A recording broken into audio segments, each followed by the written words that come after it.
I had one assistant. He was sent in from Calgary, and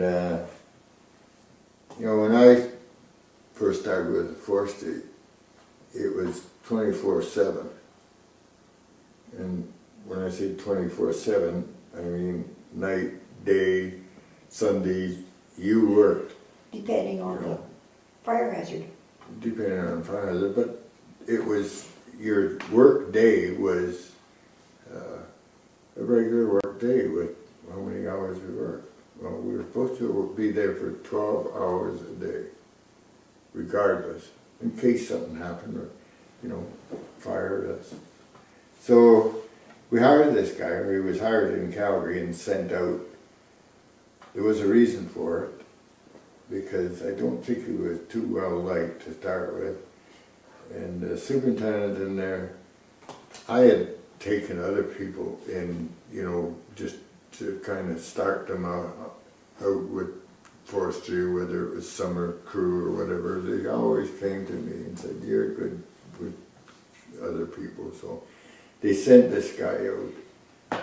He was all right. He was assistant ranger. And trouble was, this is summer, fire season. And we had an office across from the house, but he was down in this office in the late afternoon, and I went down to get something, and he's packing all his stuff into heading for town. And I said, "Where are you going?" He said, "Oh, I'm going into Calgary for the day, for the evening." And I said, "There's a high hazard on." What was the weekend? He was going for the weekend. I said, "A high hazard, I can't go."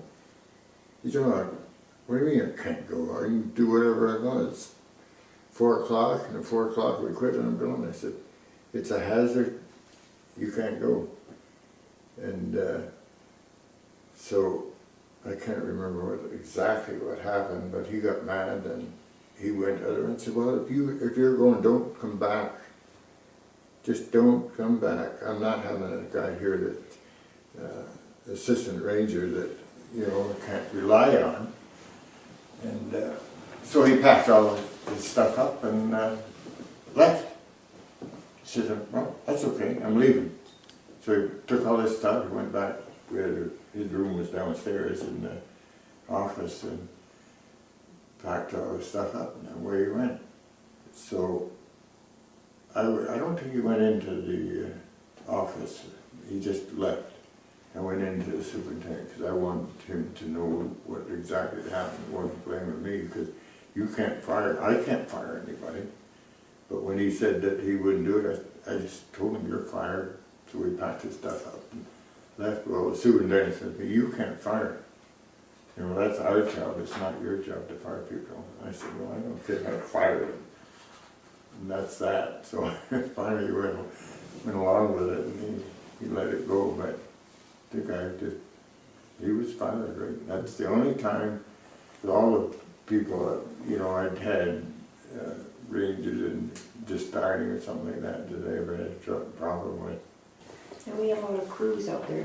Just about every summer we had a crew of young guys. And that was quite entertaining. It was never dull around there when they were there. And they were a day on their day off, and they're out laying on the lawn in the sun. And my kids were just little. They loaded their water pistols, and they'd sneak up behind them, and they'd shoot them. And the guys would go along good with them. But we had the one night, the one crew decided they were going to have a party before they left for the summer. So they got somebody to buy them a bunch of booze. They had a trailer in the yard at the Ghost. Most of those guys had never even drank hard liquor before. And they would pour it into a cup, just the hard liquor with no mix or anything, and then they'd drink it. Well, it was only a matter of a couple of hours and the whole party was over. And the one guy, he was a guy that was going to go through for a minister. He went running out, and the guys took him in the trailer and put him to bed, and then he came running out in his undershorts back to the fire. They had to capture him again and take him back, and after that he was so embarrassed when he found out the next day what he'd been doing. He couldn't even look at me because he was so embarrassed. That was quite a party. And one of the guys that was the mechanic's son who worked for forestry in Calgary, we didn't dare tell him what his son had been doing. He's the one that fell on the fire and burned his new jacket. Oh, it was a party all right for them. But these guys, Ray and the assistant ranger, made sure they kept an eye on them all night so they didn't get hurt. And then it was the other crew that was there. They had one of the guys from Edmonton sent his son out on the crew. Apparently this kid was kind of a handful, and the crew didn't like him because he was a big mouth. He always talked about all the stuff he had and what a good guy he was. So they got so fed up with him.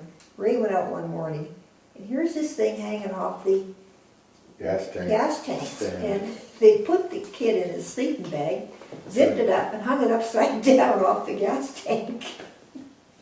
And he couldn't do a thing because he was stuck there. Ray had to let him down. So then what did they do? Well, they threw him in the river one day, and they ripped his clothes, and finally Ray said, that's enough, you guys have done enough to him. You better go get him a new pair of jeans and a new shirt. So they did. The crew went in and got him some new clothes. And that straightened the kid out. I guess by the time it was over, he was a different kid. His dad said that he was sure a different kid when he got home. Didn't one of your towermen like a lot of cornflakes? Bunch of food for the chipmunks too, and there was usually a bottle hidden in the bag of seeds for the chipmunks. Well, he was a good lookout man most of the time, but then his family, his brother or something, would come up and bring his food. Sometimes, not all the time. And if he did, he always had whiskey in the bag of food. Well then, Dave would have to get right with it, and lots of times I phoned him and no answer, but he was there. Sometimes I'd drive up and see what was wrong, and he'd be late, he'd be out. Yeah, he liked his booze.